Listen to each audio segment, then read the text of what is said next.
So please look at the 12 o'clock line as we see the quality of God power and its perversions, its positives and its negatives. So let's define this, always beginning with a positive. Positive, the positive potential of the astrological sign Capricorn. I'm going to say this slowly so that you can underline the ones that you think you're really the very best in. Organized. Are we organized? To me, if one is organized, one has to be focused. The two have to happen together. Ambitious. Not just lying around. Ambitious. Responsible. We take responsibility for what's going on around us. We are practical. Practical. People who aren't practical are in the clouds. Serious. We are efficient. We do what we have to do, and we don't stretch it out and take 6 times as long. We are efficient. We have a strong desire to succeed. These are Capricornian attributes. We are hardworking and patient in pursuit of goals. We are born leaders. We have that leadership capacity. We are self-disciplined. We are self-organized. We have the right use of power in the social and political context. And we come to the negatives. Negative potential of Capricorn. This is what can sink the ship. If we are intolerant, suspicious of people just automatically. We'll look at somebody and we're suspicious. Why? Who knows? We're stubborn. We allow ourselves to have delay after delay after delay until finally the momentum is totally gone. We create unnecessary restrictions for ourselves. Sometimes we have a sense of limitation that is overwhelming. We can be pessimistic. We can entertain moods of melancholy and depression, which, as you know, I'll always tell you that's partly from sugar. We can be snobbish, aloof, austere. We exploit social and political power instead of using it right. We may be ruthless, blind, and ambitious. We may not be all of these things, but one of them might just rot the fruit or rot what we're trying to do. So we have all of these to look at, and then we have to look at them each one by one and say, how often do I do this? Really, do I do it under the Capricorn sign? As we know, the God quality of the 12 o'clock line is God power. And when we look at the 12 lines of the clock, what's important for us to see is who is the presiding master of each of those lines. We will see those as we go through them. So we know that it is the great divine director that has been assigned by the Great White Brotherhood to hold the quality of God power for this planet and perhaps planets and worlds beyond. So he is the great divine director, and many of us give novenas to him. A novena is a 9-day prayer session that you do when you pray to a specific master for the precipitation of a situation, etc. The 12 o'clock line of power, we are very fortunate to have the great divine director because it is the beginning of our cosmic clock. And if we have his causal body and we have his God power, it means the thrust. It's going to be like throwing a baseball. We're going to throw that baseball, and that great divine director is going to be on that line, and it's going to go round the clock, and it has such a momentum that it's going to come down to the 6 o'clock line and go back up to the 12. We will be talking about this much later. The problem is that many Chelas on the path don't have the momentum to go beyond the 6 o'clock line. So they get stuck in the doldrums. And when we get stuck in the doldrums, that means we can't get out and complete our journey. So God power is a great gift to us, and we should acknowledge these gifts often that the masters give to us. So within the 12 o'clock line, there are elements of all the other lines of the clock. So it's like one giant clock with a little clock inside of it. The perversions of the 12 o'clock line are perversions that we really have to work on and get rid of. And I think we should all make a promise to ourselves during this seminar that we will put these things into the violet flame. And I don't mind giving violet flame decrees with you so that we get over the hump of criticism, condemnation, judgment, and black magic. So that's the perversion of the line. It is a sin to criticize anyone, anytime, anywhere. It's not your business. You might make loving suggestions to people, but you may not criticize. It is evil to criticize. It is evil to condemn. It is evil to judge, because we do not know what are the burdens of our fellow man. By the time we get through criticism, condemnation, and judgment, and we have not gotten a hold of this, we haven't stripped ourselves of it, we haven't purged our chakras of it, we now have a trinity. But the trinity is not a trinity of the threefold flame. It's now a trinity of evil. It's now a threefold flame of criticism, condemnation, and judgment. When those three are together, and we continue to do this lifetime after lifetime, finally we will have to see for ourselves that criticism, condemnation, and judgment equals black magic. We are practicing black magic against ourselves, our loved ones, and others by criticizing them, condemning them, and judging them. This is a very serious matter. It can cost you your ascension. It can cost you your ascension. So that's the misuse of God's power. And so we are also misusing the God power of the Great Divine Director. And we do not know. We have masters that we clock 12 lines on the clock, but there may be tens of thousands of masters who are assisting us, who are also working on that line of God power. I think that many of you were aware that I gave a darshan in the recent year past, and the material in that has come from the Theosophical Society. So don't hesitate to use those books if they are meaningful for you and to you. Many of our students at headquarters and those on the patch have really enjoyed the teachings, because the teachings are a fine-tuning of ourselves.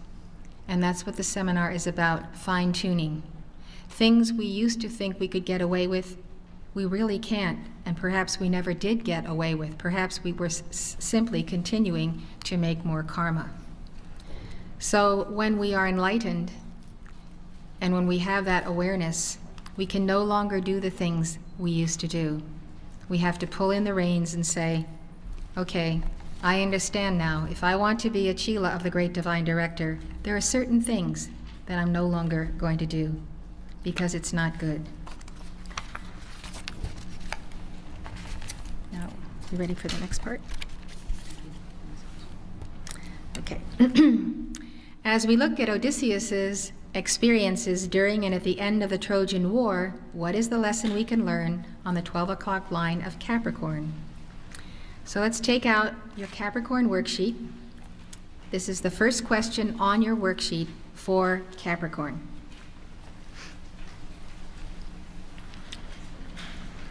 As in all of the signs, I want you to remember that at any given time, you may be manifesting only one of these Capricorn negatives. Maybe you wake up one day and you're very suspicious about somebody and it won't go away, and you don't transmute it with violet flame, so you think about that person for 48 hours. You're still suspicious of that person. It's negative energy. Needs to be put into the flame. So here we are in the first question on your worksheet for Capricorn.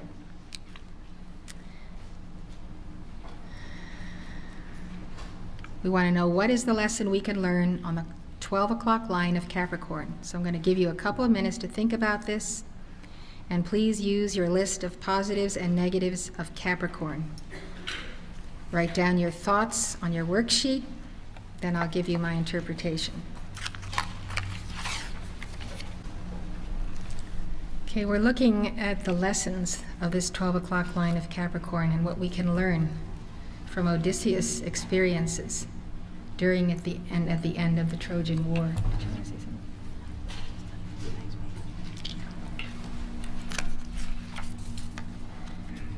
So we're looking at the experiences of Odysseus. And maybe you can raise your hand and tell me what lessons you can learn or are learning as you just think about the negatives and the positives. Pride was something that we perhaps think about ourselves. Maybe we think we're superior because we have a superior religion, or we know more than the next person, which of course is ridiculous. I think you've all written down many things that are applicable to yourselves, and I want to stay within the time framework, but you had your hand up. Third row, right there.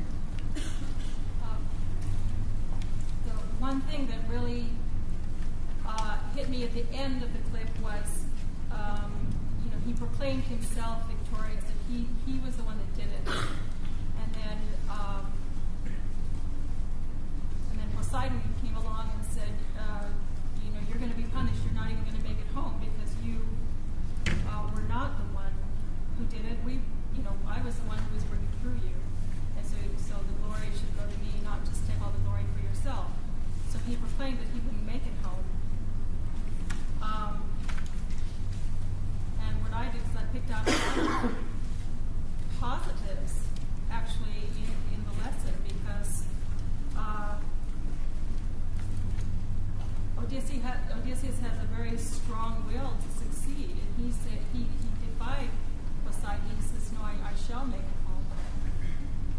So that was one point, and then there's many other points in there where just being in the horse itself was an example of his hard work and patient pursuit of his goal, and he just had many things. He had a very strong desire to succeed because he defied even Poseidon to make it home. Right. So we learned it takes initiative, sustained willpower, and drive to overcome obstacles and to attain success. I have found in my life, in all the years of my life, that anything I ever achieved, anything I was ever successful in, anything that I ever did that took enormous intensity and will against all odds of all people saying, no, you can't do it. And I can remember making decisions in my life that I had to make after the ascension of my husband and messenger, Mark Prophet. And I had to make those decisions and sink or swim on the outcome. So anything that is worth doing well and is worth pouring a tremendous amount of energy into. So power without love and wisdom becomes tyranny, and that's the key. If we get tyrannical, then that threefold flame breaks down. So the 12 o'clock line signifies the beginning of a cycle, the thrust of a new venture. For Odysseus, the new venture is his going off to war and then his determined thrust to return home. What does the return home represent? It represents his soul's return to God and to his twin flame. It also represents his return to wholeness and to his starting point. All new ventures call for sustained willpower and drive. Odysseus has to summon his inner strength, courage, and determination to accept the heroic call to fight at Troy.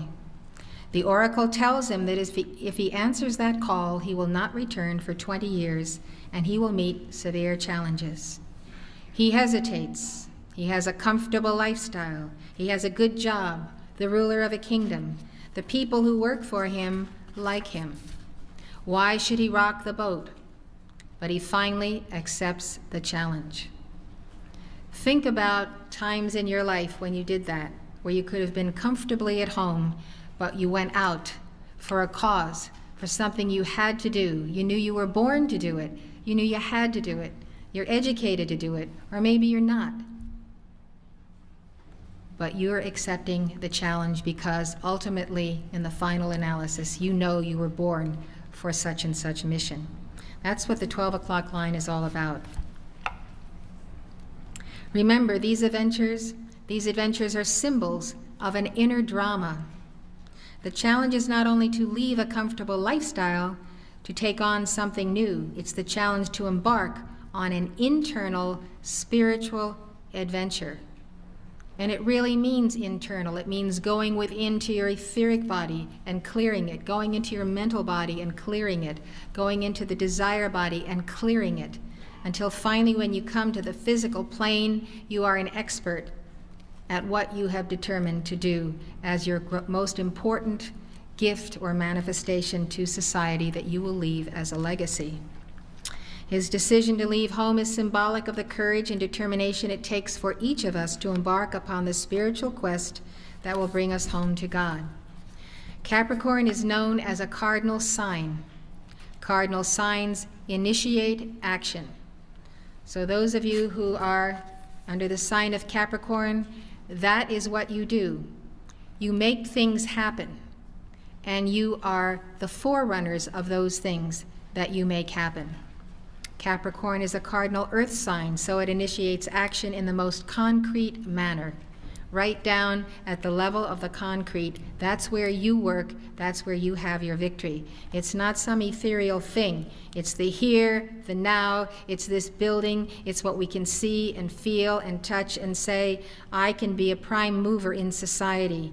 I can embody the Capricorn flame. Our Capricorn tests will require just that, a sustained drive. If you're going to have a drive, make sure it's sustained. If it's not sustained, don't begin. Go somewhere, take a course, learn how to do something well from beginning to end, and then make it happen. There's nothing worse than coming to the conclusion of a lifetime. You're 75, you're 85, you're 95, you're in embodiment. And you've wasted away the hours, the weeks, the months, the years. Life was too easy for you. So you come to that place, what do? Now you're 101 years old. What have you done for the world to make it better? If you're a Capricorn, I'll wager you've done a lot. But if you are a real true Capricorn, you could do a lot more. If you don't, fritter away your energy. People who have the sun in Capricorn or who have prominent Capricorn placings tend to have a sustained drive to overcome obstacles and achieve success, even if it takes a long time. They stick with it and stick with it. Our Capricorn tests will require just that sustained drive, and the spiritual path, like the voyage of Odysseus, will be marked by challenges. Expect them. Expect them. Get ready for them. It's like playing baseball or football. Get ready for the ball. It's coming your way. Some people never enter the 12 o'clock line with enough of a thrust of power to make it all the way home. And this is the saddest thing that I can tell you. That you have the teaching, you have the path, you have the desire, you want to make it all the way home, but somehow you fritter away your time, you go here, you go that, you start a project, you don't finish a project. A lot of you don't do that, but a few of you do. And it's really deadly, because we have 70 and maybe some more as science moves on and gives us more years. But we have a lot to do. And maybe just doing the violet flame every day is not going to be quite enough. Maybe we have to go out and work with people and help people and resolve our attitudes toward people and to ourselves. So if you succumb to the Capricornian tendency to become pessimistic and fearful, and therefore you procrastinate or you begin half-heartedly, turn yourself around. Turn yourself around 3 or 4 times and start over. Sometimes you may even be overcome by inertia because you fear what the new venture will bring. Let me give you an example. In her book, Anatomy of the Spirit, Caroline Myss tells the story of Graham Greene, one of the foremost British novelists of this century who converted to Roman Catholicism. Many of his works depict the moral and spiritual struggles within individuals. Carolyn Mace writes, Graham Greene once waited 2.5 years for a 15-minute appointment with a Catholic mystic, Padre Pio, who resided in a monastery in Italy. Padre Pio had earned an extraordinary reputation as a living saint. On the day Greene was scheduled to meet with the mystic, Greene first attended a mass at which Padre Pio officiated. Their appointment was scheduled to begin after the mass. Instead, Greene left the church, headed for the airport, and flew directly back to London. When asked why he broke the appointment, Greene commented, "I was not ready for the manner in which that man could change my life." Think about that, everyone. Think about Padre Pio, the saint, that you might have had the opportunity to see yourself. That's pretty bad, pretty bad. Sometimes you ought to take your medicine, see what it does for you, instead of catching the next plane. Unlike this example, Odysseus does decide to plunge into the battle. He has enough willpower to start and to make it all the way home. That's the key. Start at the 12 o'clock line, get as far as the 6, garner a new thrust from the 6 to the 12, and make it all the way home. And that all the way home can be your ascension in the light, as long as you do your violet flame decrees and give service to God and man. Capricorn also governs duty and obligation and indicates where we have a duty or responsibility. That's the great divine director. That's what he's all about. He expects us to be responsible for everything that happens on the 12 o'clock line, if we're Capricornians or if we're not. When we're on that line, we're expected to be on call and on duty. The fact that Odysseus is compelled to join the battle on the 12 o'clock line shows that he has a duty to fulfill, and he knows it. He probably knows it from past lives. Another Capricorn element that comes into play in this episode of the Trojan War is power. The 12 o'clock line is all about power, the use of power in the social and political context. This includes the use of power in families, corporations, organizations, nations, etc. The challenge on the 12 o'clock line is, do I use power to achieve the correct goal? Do I use power with blind ambition to crush people, or am I sensitive to others? That's it. That's the great power of the great divine director that we, his students, must learn. How to give it to others lovingly and with enlightenment. We must bring to the Capricornian love and enlightenment so that he can use that power and not use it ruthlessly.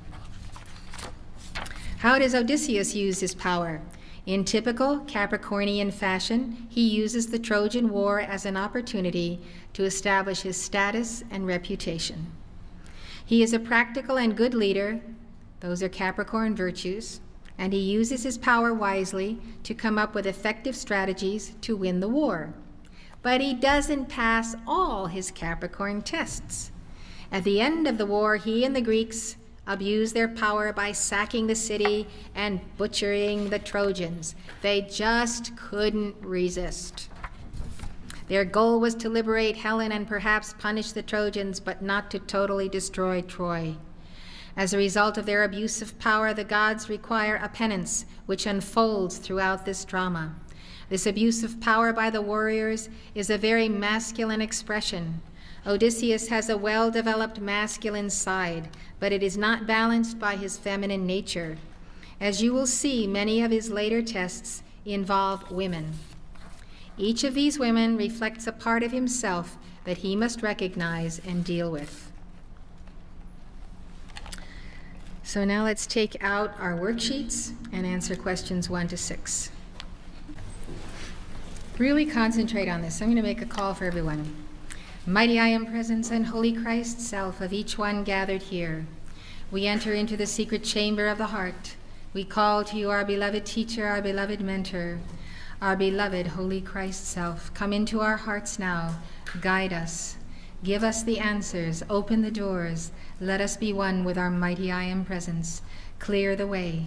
Let violet flame ribbons of light descend to purify and raise us up to that place of the violet transmuting flame, the seat of the soul chakra.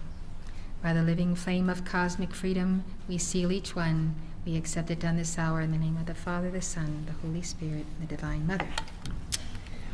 How do I embody the essence of God's power in my life? The essence. The essence means the heart of something. The heart of a flower and its fragrance. The essence. It also comes from the word essential. How do I embody the essentialness of God's power in my life? So when we think of the whole wide world, there's probably only a few percentage that we would want to take with us as we walk the valleys and the nations and so forth. So the essence of God's power in our life, we have to know what it is, know that we want it. We want it with a passion. Everything about this path, as far as I'm concerned, is passionate. There's nothing that's lukewarm. There's nothing that is distracting. The passion of God must be in us. We can't be lukewarm. We can't be lukewarm disciples. So it's the essence of God we want, and that power in our lives. What then are my strong points on the 12 o'clock line? How can I use them constructively in my daily life? I think of the 12 o'clock line as a foundation of geometry. It's the place where we're born on the cosmic clock. We start our life there. And it is a blueprint for our life. We come with a certain astrology. We're born with it. We're going to live with it. So that 12 o'clock line is extremely important. Now, I'm not talking about the 12 o'clock line. I'm talking of the 12 o'clock line rather than the astrological sign here. So we start at the 12 o'clock line and we come around, we wind up at the 3 o'clock line, and we're in the physical quadrant. So we have those first 9 months.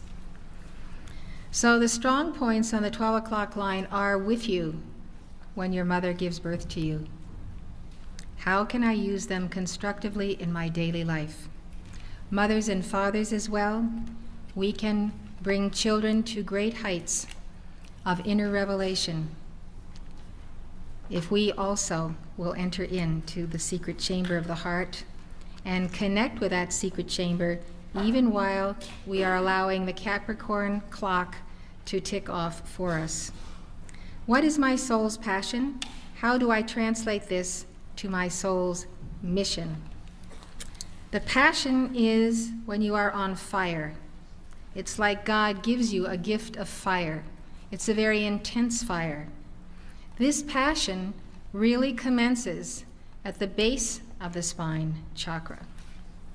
Now, if we need them, I don't mind drawing circles and putting things on a blackboard if anybody calls for it. But anyway, the passion begins at the foundation of life, at the base of the spine, whereas I was talking to you about the crown at the 12 o'clock line. So our soul's passion is there, sealed in those 4 petals in that base of the spine. That passion must rise. It must go through all of the chakras. It goes to the seat of the soul chakra. It goes to the solar plexus, the heart chakra. It goes to the 16-petal throat chakra, the crown chakra, and the third eye. Now, if as children we receive the proper food, the nourishment, the balance in life, we are truly balanced, and we have parents of a higher state of consciousness, this passion will remain with us. It will rise gently as we grow as children, as our children grow, and that passion will live with them forever because we will set the example to them of our passion. So the soul passion is really how the soul so intensifies herself because she has such a passion for God, for life, for victory, for moving beyond. That passion is there. So if we nurture the child with such an intense love for life and what the talents of that child are, we're going to send that soul into the world, and that soul is going to make it. That soul will make it, undoubtedly. So the base of the spine to the crown chakra, very important for us to go back to that periodically. Where am I on my soul's journey? Where is Odysseus? We don't really know yet, but he's definitely somewhere. Am I willing to keep a journal so that from this day forward I will see what I have and have not accomplished of my mission? This is very important because when we get down and out and feel bad about ourselves and we haven't resolved our psychology, if we haven't created a journal, and even if we only write a few sentences in it each day, we remind ourselves that we've accomplished a lot. We've accomplished all kinds of things that we haven't even remembered that we've done. We've done very caring things for sweet and wonderful people or for not so nice people. We have self-effaced ourselves. We're on our journey.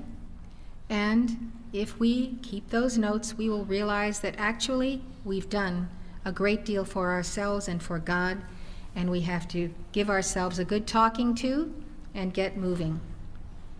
What are my stumbling blocks on the 12 o'clock line? How do I feel when I get stuck?